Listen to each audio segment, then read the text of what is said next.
Okay, so good morning, everybody. I'm still expecting that we will have other people join us this morning, but I wanted to respect Joey joining us this morning um, to kind of share with us again, not Joey, but we've been hearing for how many months now about the good, bad, and ugly of what's happening in Washington these days. He's right in the thick of things there. So I've asked him to join us this morning. Mala, do you want to say anything about Joey before I get started? Oh, I would love to introduce Joey. Joey Wender, the executive director of Shelby Schools Health Libraries Broadband Coalition. And he took over from John Windhausen. What a find. He really stepped into his shoes right away and hit the road running. And Joey's been working with us with Shelby and with the membership of Shelby in almost all of the issues that we've been discussing. So over to you, Joey.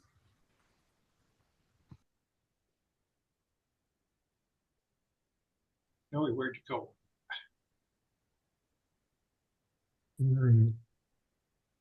Oh, there you are.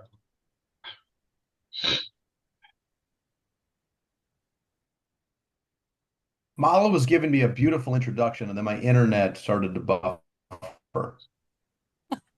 That wasn't me. Okay, over to you. That's what I was saying when you went offline.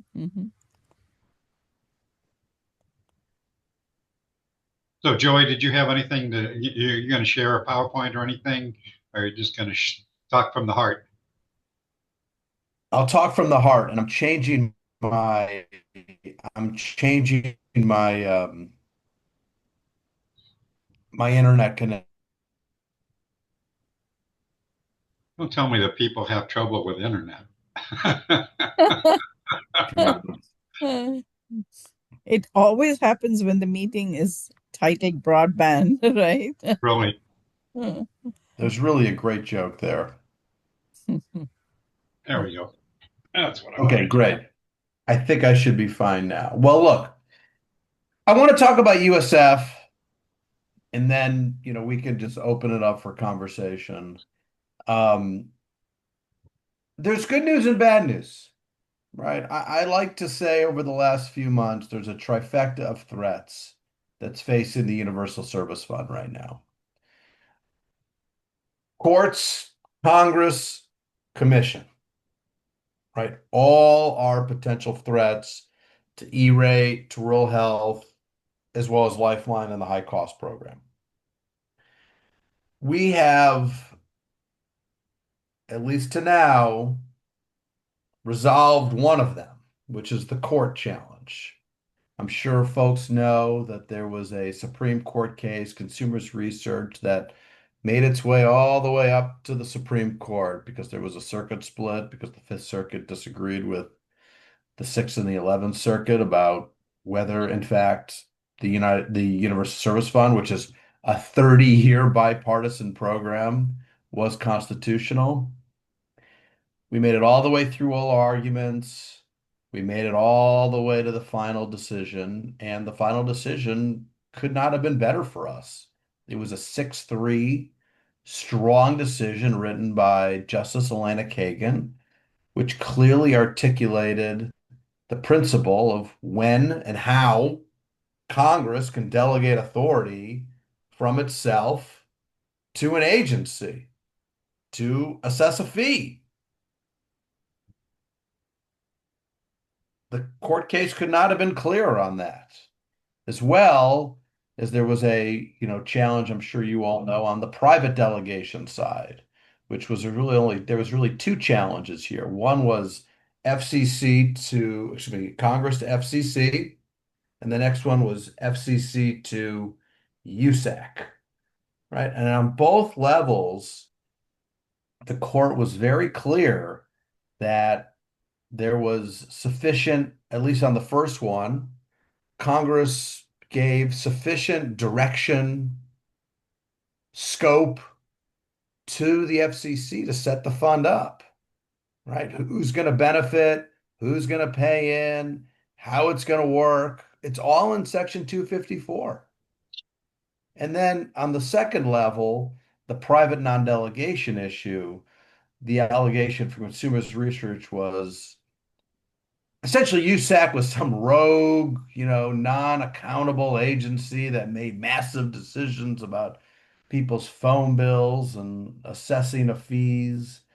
And the court looked at that and said, no, they're ministerial. They're doing exactly what the FCC asked them to do. There was some discussion about, well, the FCC rarely alters or adjusts what USAC comes up with in terms of what the contribution factor should be. And, Kagan says, yeah, that makes sense because they're doing exactly what the FCC told them to do. It would be weird if the FCC was constantly revising and tweaking what USAC did. In fact, USAC is just doing what it literally as an accountant would. Wouldn't it be weird if every year your accountant did your taxes and you were like, well, that is wrong, right? You would expect to find little to no error with respect to your tax preparer. And so that was easily dismissed.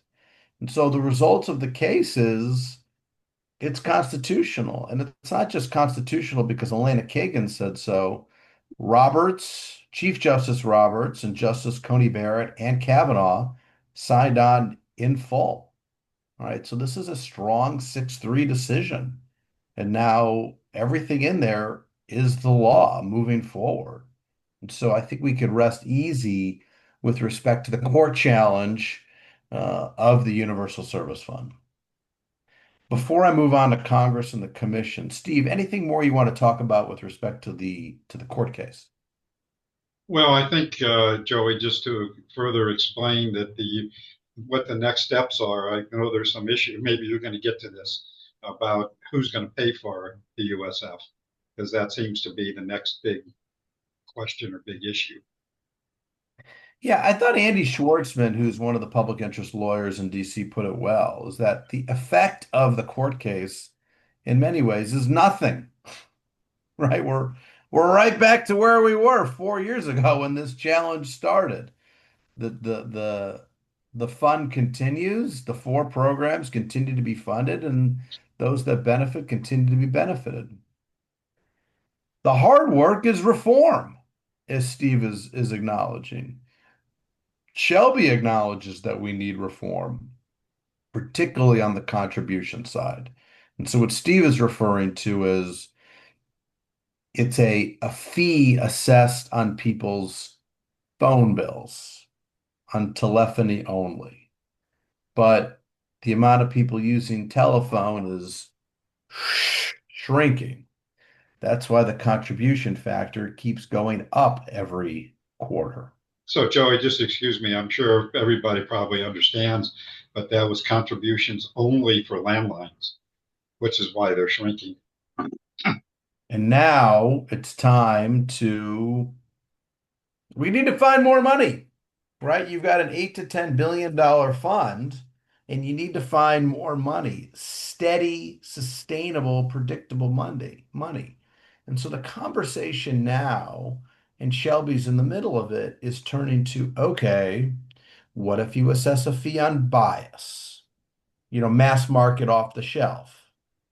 What about enterprise? Again, that's not off the shelf. Those are, specific arrangements between businesses or anchors and internet service providers. And then there's a whole suite of ideas on the edge, whether it's cloud, whether it's,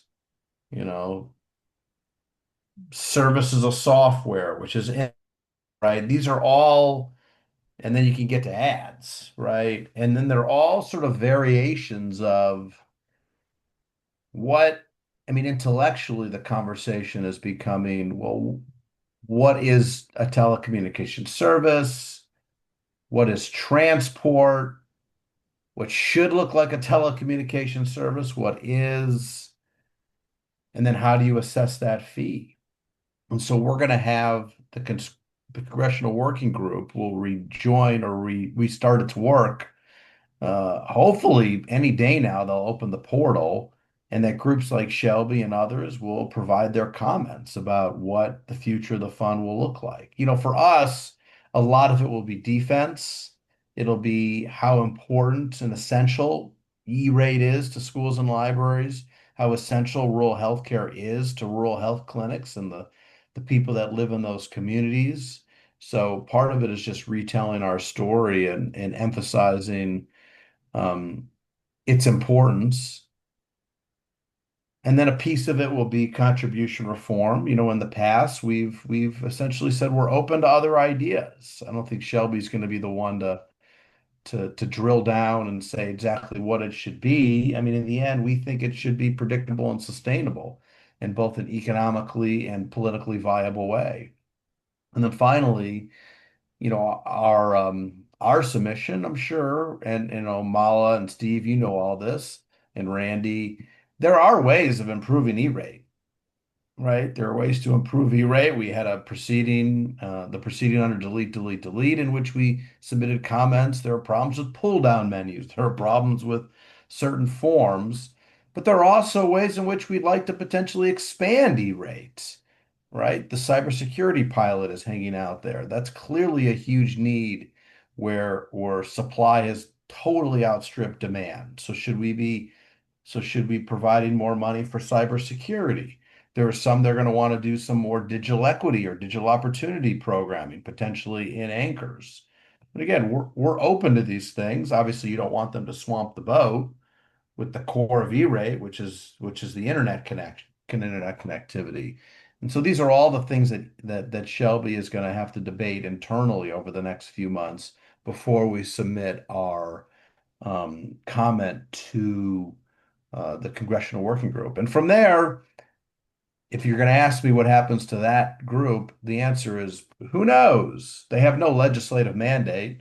The last time this happened 2 years ago, the group never came up with a public proposal, whether that was legislative text or even just principles.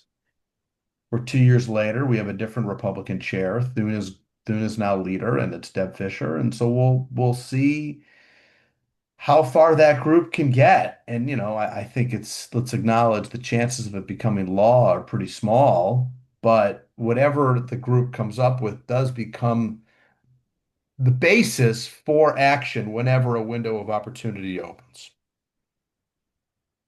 So I'm sure other people have questions, Joey, but I have two questions. One is, so that committee is a not is a bipartisan committee, if I'm not mistaken. And are the folks who are on that committee quote friendly? It is a bipartisan committee. And yes, they are friendly.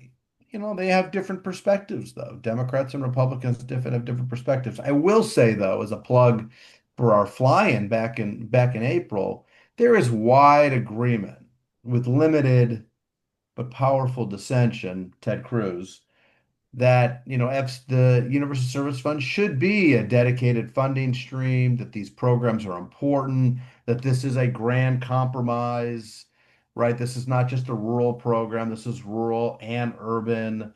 You think about E-rate, you think about Lifeline, these are programs that benefit urban as well.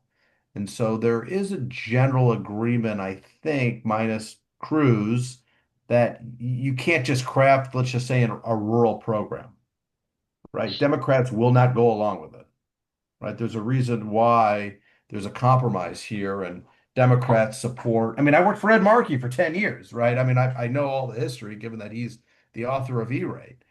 Part of the compromise here, thinking about E-rate, is E-rate benefits urban schools and urban libraries and suburban, low income suburban schools and libraries. I don't know if there would be a political coalition that would exist for the high cost program if you didn't have E-rate. I mean, just speaking very bluntly, that is part of this grand Senate compromise, right? And I think that this working group um, uh, understands that. You know, the reason why I mentioned Ted Cruz is Ted Cruz has called for subjecting the Universal Service Fund to annual appropriations, which is really at odds with what everyone else is driving towards, which is a sort of sustainable, predictable fund so that schools and libraries and health clinics can predict their budgets. And admittingly, the congressional appropriations process is broken. I mean, in a perfect world, maybe it would make sense to subject it to appropriations, but we live in a far from perfect world with respect to congressional appropriations, and that's why I mentioned Chairman Cruz. You know, he's got an idea that very few people agree with, and one that we strongly oppose. And so, yes, a second question is the administration, and where are they? And are they mucking around with this, or they don't care, or they don't know, or what's your perspective there? You know, my perspective on the administration is, you know, let's just talk historically for a minute.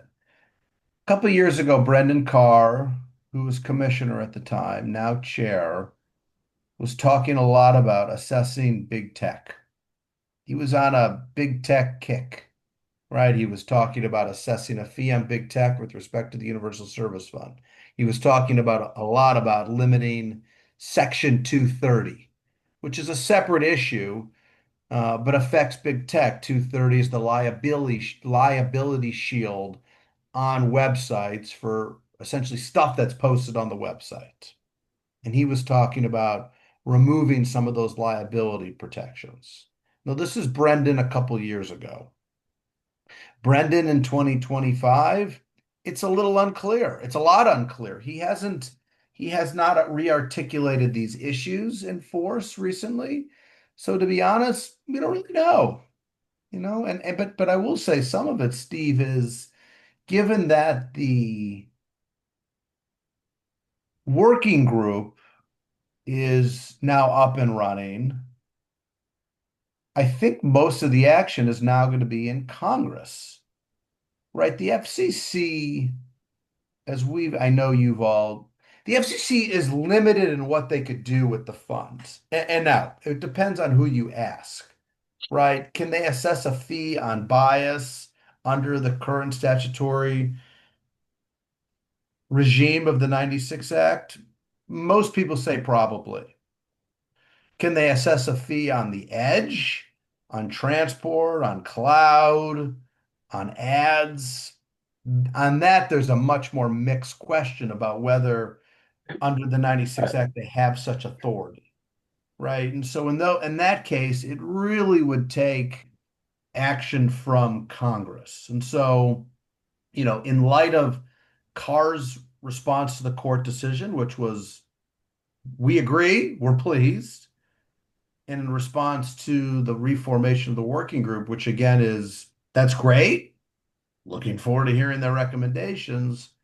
I'm a little less worried about the commission taking action in the short run because I think the focus at this point is on the working group. I think the only thing I was worried about with respect to the commission, which I should note here, was before Commissioner Symington left, he did write an op-ed. He published one with Gavin Lux, who was his chief of staff at the time, in which he talked about doging the FCC, and he explicitly name-checked the Universal Service Fund and E-rates.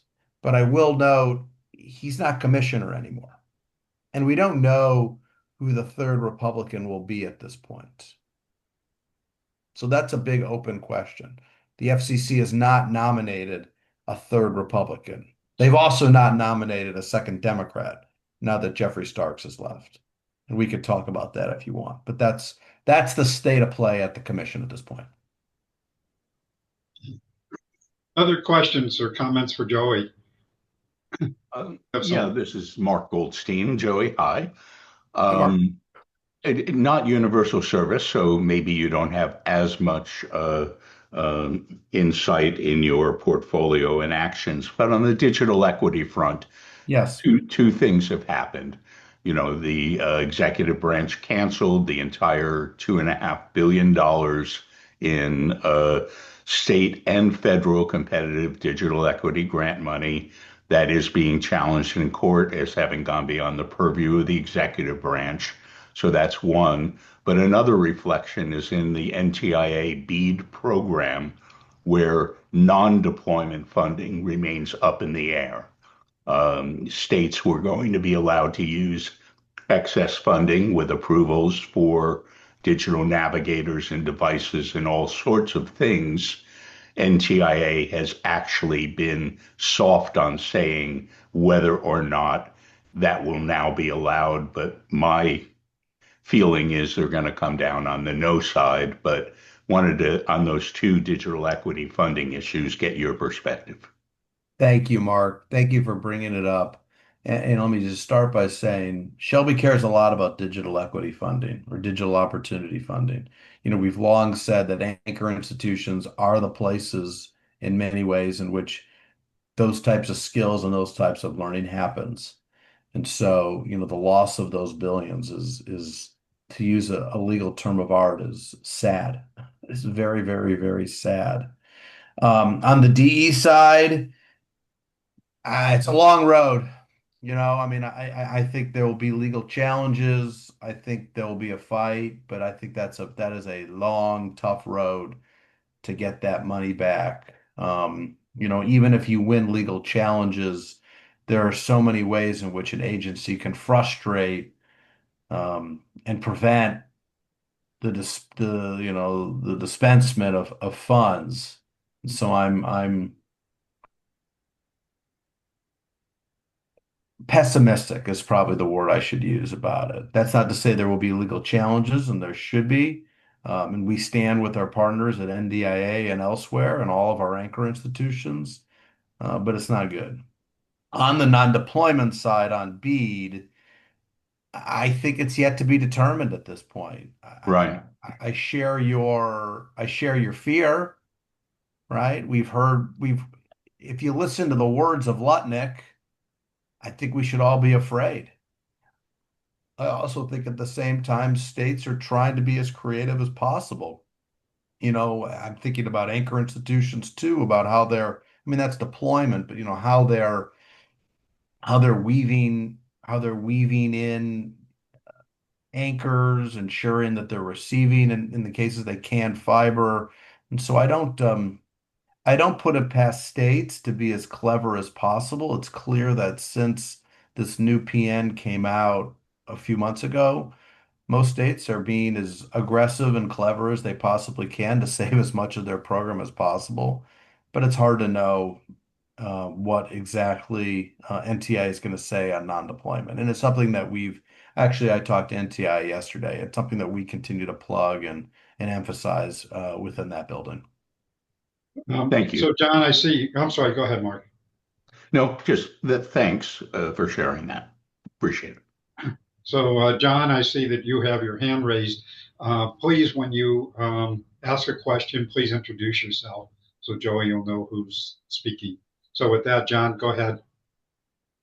Thanks. John Haas with Embry-Riddle Cyber Intelligence and Security. And you said that cybersecurity was interesting, supply exceeds demand. And I was curious about that comment. And because I see like you mentioned that there is a need for it, but where's our supply and demand? I didn't quite understand that. So in the great question, John. So in the cybersecurity pilot, which is $200 million, that was the supply. The demand was billions.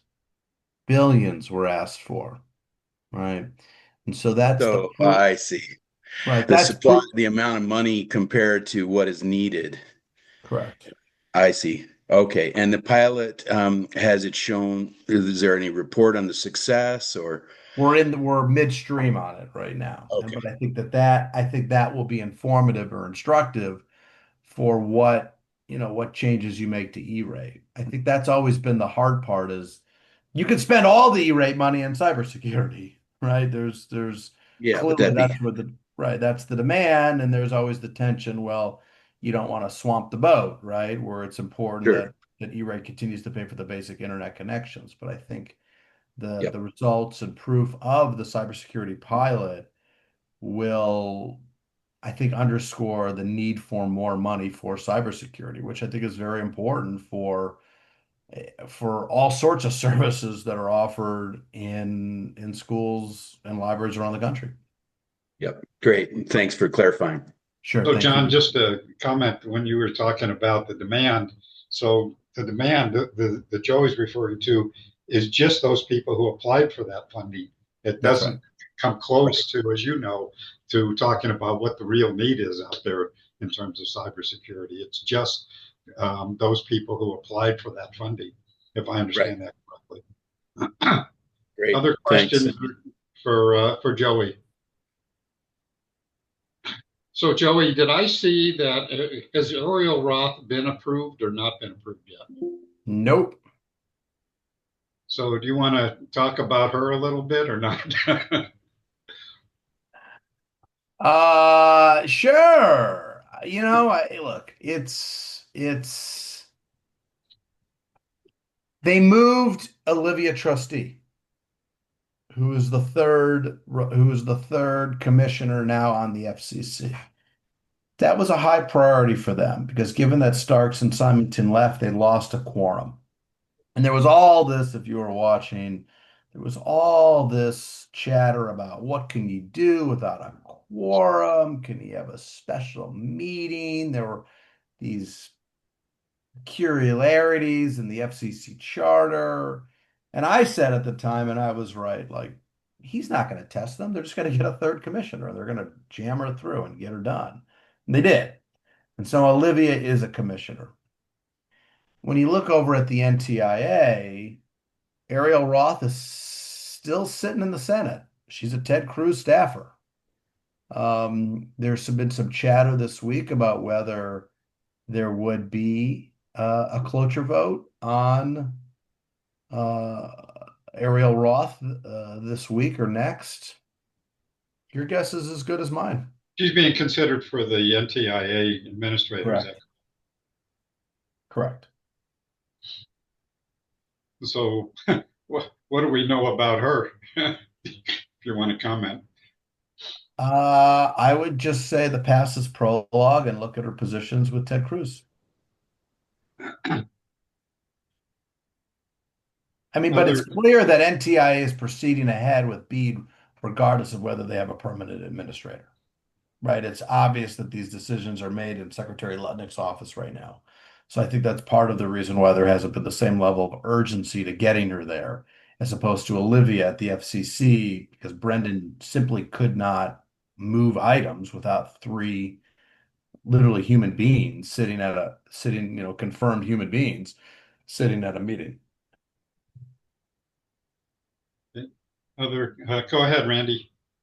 Yeah, no, thanks, Steve. And Joey knows me. I'm a very enthusiastic Shelby member, which is a wonderful organization. And Joey, I was thinking, well, maybe you could comment, just with the policy notice. It's had all sorts of implications, but also at a state level, it's really, really hard, for a state to check all the boxes and get stuff done. And I think one of the things that I observed is in June, basically everyone made their announcements. They're put on notice the unlicensed fixed wireless and did sort of the handshake there, and most states are in the process right now in their benefit of the bargain round. But just what can you share with folks in terms of just variations between offices and how they're approaching it, and particularly how they're approaching a compressed timeline? I mean, I think it's all over the board, right? I mean, I think some states are making no changes and are just saying we're going with what we previously did. Some states are making some tweaks, like for instance, decreasing the amount of anchors that they perceive are eligible based upon the more limited definition. I think some states are having problems because of their state legislature, right? There are potential requirements for review and for approval. So it's a real there's not a consistent response from states. Other questions for Joey? So Joey, one other question I have, not so much in terms of all this policy stuff, but obviously one of your big focuses is anchor institutions. And so I'm concerned. So the question I have uh, is that I believe that, like you do, that particularly community colleges can play a great role, particularly in digital inclusion. But what I've observed is that many of those community colleges don't have any kind of a strategic plan for that. So they have, this happening here and this happening there, but isn't any clear strategy for and as you know, they all have multiple audiences. They have their students, they have potential students, they have families of potential students, a lot of different uh, communities out there. And so I'm wondering what you're seeing in terms of community colleges, because again, my opinion that they can play a very important role on into the future. Steve, it's really state by state dependent, right? On one hand, you've got excellent research and education networks like Sun Corridor in Arizona that play an enormous role. And I've met with Derek, they're great Shelby members that do an incredible job connecting community anchor institutions. There are other awesome, R&E networks in Connecticut and Utah and Ohio and elsewhere. And in some places, they don't exist. Right. And so to me, it's about working the best place because obviously they're not K-12, so they're not E-rate eligible. It's working with those research and education networks. And you're lucky you've got a good one in Arizona. Other questions or comments for Joey? Well, I've really enjoyed the chat. I got to jump here, but Steve, this was great. And I'm going to let Mala do it because she's better than me. And after I hop out, come to AnchorNets. It's at the end of October. We have an incredible conference here in DC. Tremendous amount of, content is king. Mala's never missed one, which is very telling. And I really just hope that folks are able to come out. Well, thank you very much, Joey. Really appreciate you being here today. Any last questions or comments before he begs off? And it is on Halloween. So that's an added attraction that Anchornets is on Halloween night. So we get to wear our costumes, right? Absolutely. Okay. Thanks again, Joey. Really appreciate you being here today. Take care. Bye now. Okay, so let's get back to our other agendas. And first of all, let me change the view here. The gallery. So first of all, do we have anybody new who's joining us today? I don't think so. I think everybody. Jason, haven't seen you for a while. Yeah, I apologize. What my video's not coming up. I apologize. Been well, if anyone's been following Wired, been extremely busy the past 2 to 3 months, getting our office and our market stood up down there in Tucson, and um, very excited that we'll have fiber lit here in the next 30 days and working to, we have our agreements in Oro Valley, Sahuarita.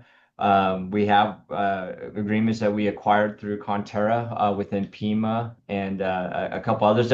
Those ones don't allow us to expand really, but that's what I've been doing. And Max is on here as well, and super excited about how we're gonna, impact the bottom line for consumers in the market to help them get, some prices that they probably should have been getting a while ago, and then also getting really good internet from us. And so that's why I've been busy. Apologize for that. Long story, but just I been haven't busy. seen you since Tech Nerds Unite. Oh, that's right. In person, you're right.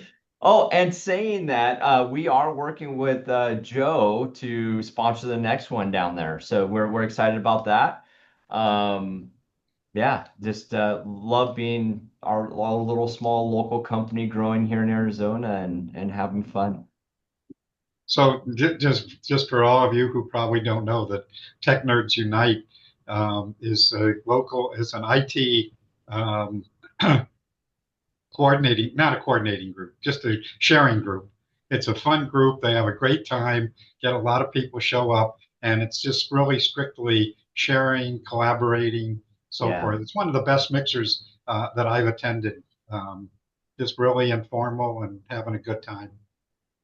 Oh, look at and Max put in the chat the link. Yeah, that's what I enjoyed about it, Steve. You hit the nail on the head. It's just a really great place to collaborate and have a good time. Yeah, great. Thanks, Jason. And Thank Lucy, you, you want sir. to give us an update on what's happening with our healthcare group? You were reading my mind as I was putting that in the chat. I know you We were going to do that, Lucy. and I'm sorry for missing the board meeting and last week's meeting. I was out of town.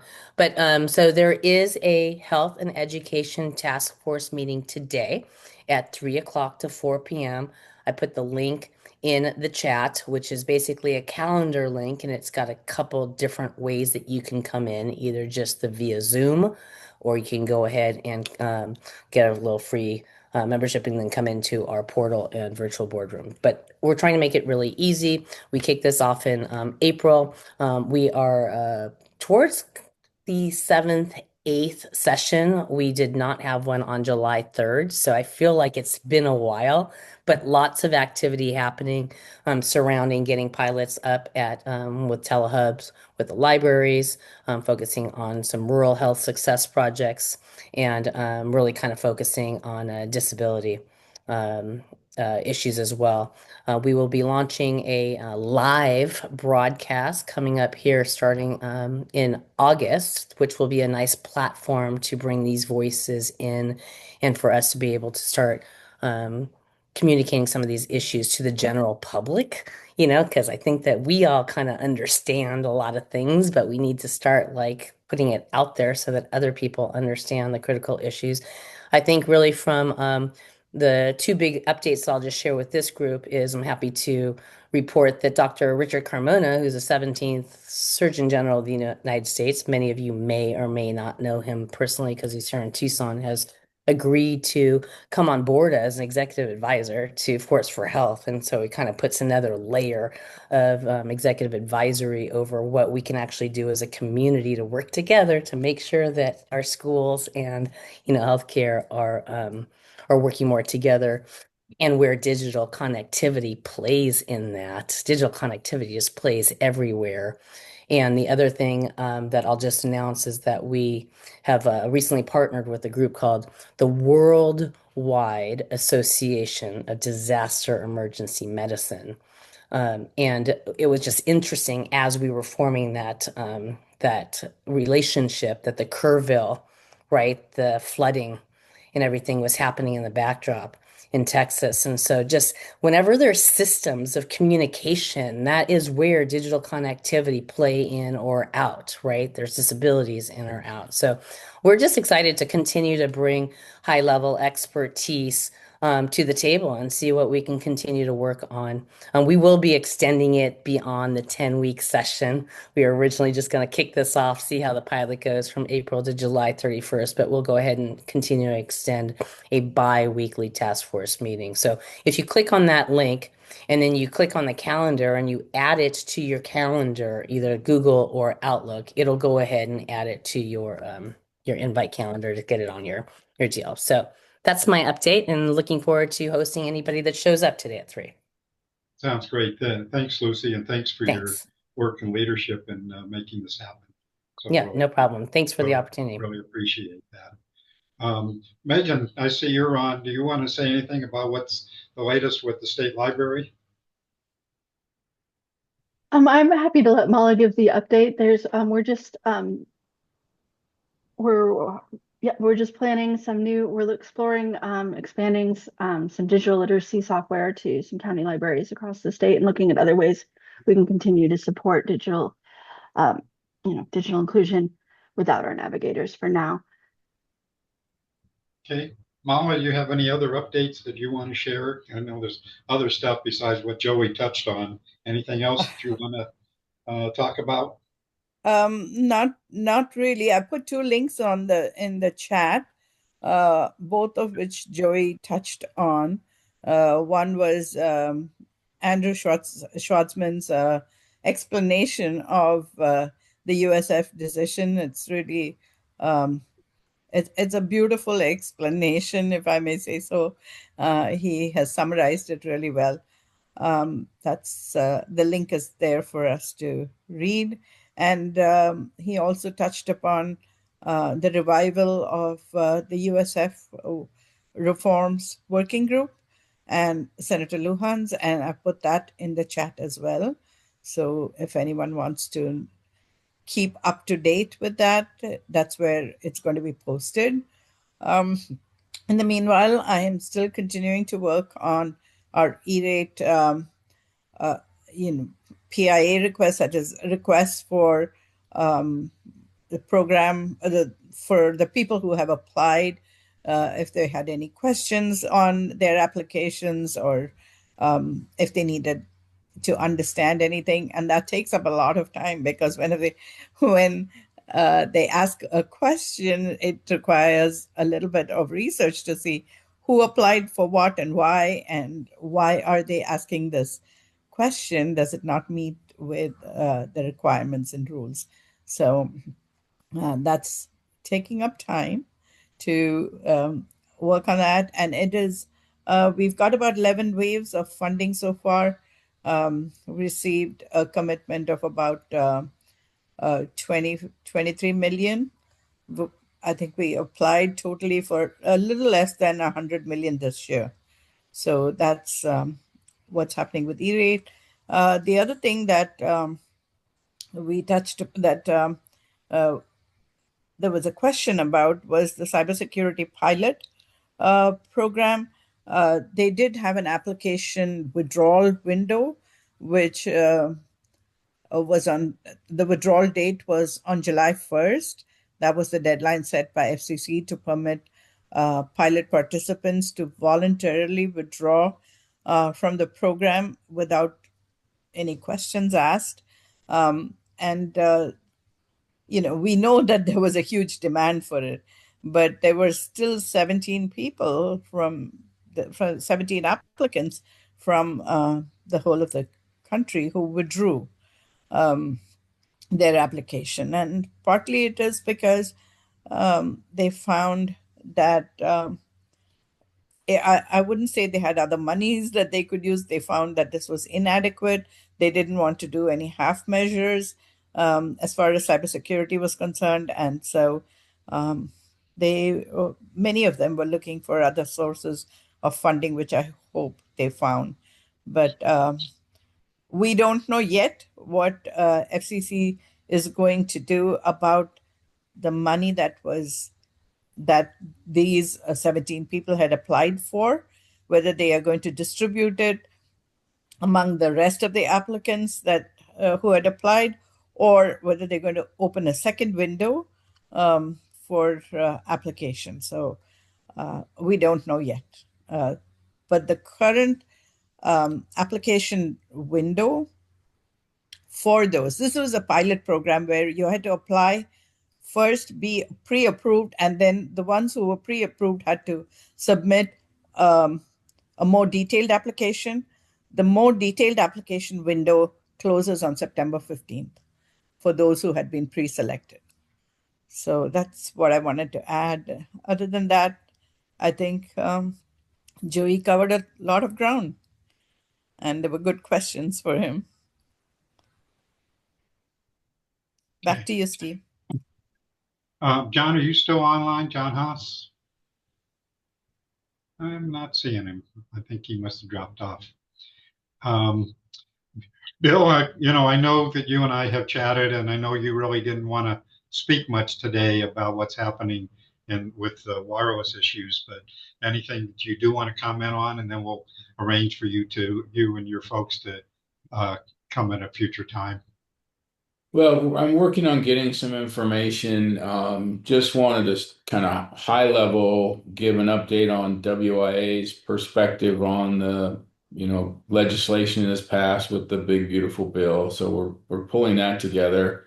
And also just a little more information on workforce and how the impacts of the bead reductions, are potentially could impact that. I should have something that I can share next week, I think. Okay, thanks, Bill. Anybody else have anything that they want to share this morning? Steve, this is Mark. And Yeah, so, Mark.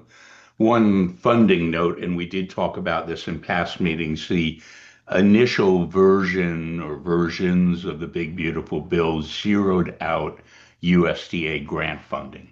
But towards the very end of the process, $95 million, I believe was the figure, was restored in what ended up being the approved and signed bill for USDA. That'll be split across 3 grant programs. I think of the 95 million, distance learning and telehealth got the biggest share, 40 million. Reconnect got 30 or 35, which is very small for the Reconnect program. The one Reconnect grant I won for a client was $26 million. That's for a large program, that's a small amount. And then Community Connect got 20 or 25 million, and that's for single communities under $5 million. So somewhere between 4 and 8 competitive grants, I would guess. So my guess is that around the end of the year or early next year, we will see rounds of USDA grant opportunities in those 3 funds phase in. And if I remember correctly, Mark, they basically have said no DEI. Well, that seems to be the drumbeat these days, yes. Okay. And I'm sorry. I've had 4 different conversations in the last week about DEI and just baby out with bathwater. The disability space has been just decimated by this also. So like people seem to just assume DEI is more like skin color, maybe gender, but it's just really atrocious what I just had a meeting yesterday with the Arizona Health and PE Association. I mean, the PE teachers and the health teachers across the state are just decimated. The president of that association is with Adaptive PE, and it's just so I know that Kelly and others on this call were looking for specific stories, when funding gets taken away at how it impacts that. So anyways, you brought up DEI, and now when I hear DEI, I have to throw in disability space very loudly. I'm committed to kind of sharing that message across people. And Well, we we saw really don't Joey change. quickly shift from the word digital equity to digital opportunity. So I caught that. We're all uh, having to recouch our language a little to avoid the, hammer effect on DEI in certain ways. It's a kind of a coincidence that when we created this task force, DEI was not the big thing at that point. But we did recognize the importance of it. But if you notice, we named this task force digital access rather than digital. And so, in many respects, we were ahead of the game here. But to Mark's point, that we really need to have that dialogue about. So, what's the language we're going to use if we're going to try to avoid all the political um, issues that are going on at this point in time, at least how it would relate to Arizona. Whether we're going to impact federal issues is another issue, but here in Arizona, that we need to see if we can come up with a language that we can all agree to and support so that we can move ahead. So I do think that that's an important dialogue that maybe we need to have at a future meeting. And even when Lucy said digital inclusion, I think the word inclusion is tainted a little in the Yeah. DEI equation. No, And the tainted word a op lot. and the word opportunity is a bit cleaner in its, the digital opportunity plays better in today's language, Steve. But you're Yeah. right. We we need to adapt. Okay, anybody else? Kelly, you have anything you want to? I know you always want to do your ad. Hi, Steve. Hi, everyone. Hi, everyone. Kelly Mukherjee from ASU's Enterprise Technology, supporting CIO Lev Gonick. For anyone who's not familiar with the As One web portal, we welcome you to check it out. I just put the link in the chat, and we have free interactive broadband maps, which could help with grant writing or justifying your needs. If there's anything in there that you'd like to see, I also welcome conversations. As we still have our grant with Maricopa County, we could possibly work together on iterating on our maps to help your needs. So please feel free to reach out and connect if you'd like to learn more. Plus, we have a storytelling hub. So we invite you to check it out, read our stories. There are great stories from this community right here. And we continue to look for more community impact stories so we can share the good news out with the community. So happy to meet with you. Please connect. Thanks, Kelly. And David, I see David Ackerman. I see you're online. You want to give us any quick updates on what you might be doing here in Arizona regarding your resource and grant and consulting? Yeah, absolutely. Hey, Steve, how's it going? Hey, everybody. We are still looking for people to Excuse assist. me, David. Can you just introduce yourself real quickly? Yeah, absolutely. And David who you are? Ackerman, CEO of Ackerman Consulting Group. We are helping out ISPs and communities throughout Arizona with applications, especially BEAD right now, for any kind of federal and state funding. We got an award, BTA award from USDA to do exactly that. I'm happy to send out more information. I know Steve has our packet as well. So anyone who is looking for any assistance with applications regarding broadband, especially BEAD, please reach out, and I'll throw my info in the chat again. Thanks, Steve. Thanks, David. And Frank, I'm going to put you on the spot. You had contacted me a couple of weeks ago about some information. Are you still needing some stuff or not yet? Steve, thanks. Frank Martinez, Connected Nation. I was asking Steve for some thoughts on an upcoming event that is related to tribal broadband, but I think I got what I need right now, Steve. If I need to reach out to anybody, I'll contact people directly. Okay, sounds good.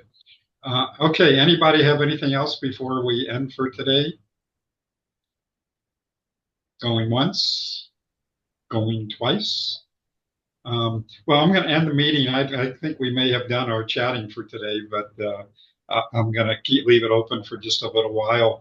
Just a reminder, and I will hopefully, I've been having some computer issues, as I mentioned earlier, but theoretically, I'll be able to save the chat and everything. But if you want the chat, you can go to chat. At the very top, there's 3 ellipses. And if you click on that, you can save the chat to your computer. So just try to remember to remind people about that.